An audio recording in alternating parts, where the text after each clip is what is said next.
বাংলাদেশে কেউ হিন্দু হোক আমাদের কোনো আপত্তি আছে? কেউ বৌদ্ধ হলে আমাদের কোনো আপত্তি আছে? কেউ খ্রিস্টান ধর্মাবলম্বী হলে আমাদের কোনো আপত্তি আছে?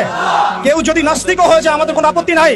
কিন্তু নাস্তিকতার দোহাই দিয়ে সেই লেভেলকে ব্যবহার করে যখন আপনি আল্লাহ এবং তার রাসূলের শানে কটূক্তি করবেন, আমাদের আপত্তি তখনই আমরা ঘরে চুপ করে বসে থাকবো না ইনশাআল্লাহ। আপনি নাস্তিক হয়ে জাহান্নামে যান, আমাদের কোনো আপত্তি নাই। কিন্তু নাস্তিকতার আদলে আপনি মুসলিমদের সেন্টিমেন্টকে আঘাত করতে পারেন না। আপনি কোন ধর্মের দাবেদার হয়ে ইসলাম ধর্মকে কটূক্তি করতে পারেন না। আপনি ইসলাম ধর্মের এবং তাওহীদি জনতার সেন্টিমেন্টে আঘাত করতে পারেন না। আমরা নবী সাল্লাল্লাহু আলাইহি ওয়াসাল্লামের স্পষ্ট হাদিস শুনিয়েছিলাম, আপনাদের সবার মনে আছে, মান সাব্বা নাবিয়ান ফাকতুলু, মান সাব্বা নাবিয়ান ফাকতুলু, মান সাব্বা নাবিয়ান। এখন আপনারা সবাই জানেন এই দায়িত্ব কার উপর বর্তায়? এই দায়িত্ব বর্তায় আমাদের সরকারের উপরে। সরকার মুসলিম হোক, অমুসলিম হোক, ইন্টারিম হোক অথবা দলীয় সরকার হোক, যে কোনো সরকারি হোক না কেন, তার উপরে দায়িত্ব বর্তায় তারা যেন শাতেমে রাসূলের বিচার করেন, তারা যেন আল্লাহ দ্রোহীদের বিচার করেন, তারা যেন ইসলাম বিদ্বেষীদের বিচার করেন, তারা যেন ইসলাম ফোবিয়া যারা ছড়ায় তাদের বিচার করেন। কিন্তু এখন পর্যন্ত আমরা তাদেরকে মামলা নিতে পর্যন্ত দেখি নাই।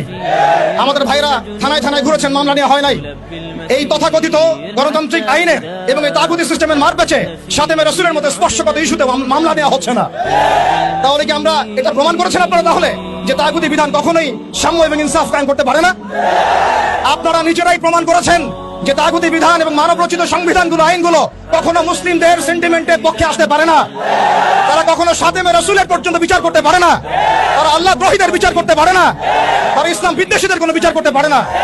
আপনারা পারেন শুধু দুটো কাজ করতে: এক, পশ্চিমাদের দাবিদারি করতে, এবং দুই, ভারতীয়দের দাবিদারি করতে, এবং তাদের অভ্যন্তরীণ দালালদের দাবিদারি করতে।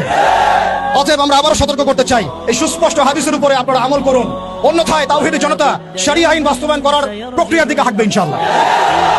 ইয়া খিলাফা ইয়া শাহাদাত, হয় খিলাফত না হয় শাহাদাত, হয় খিলাফত না হয় শাহাদাত।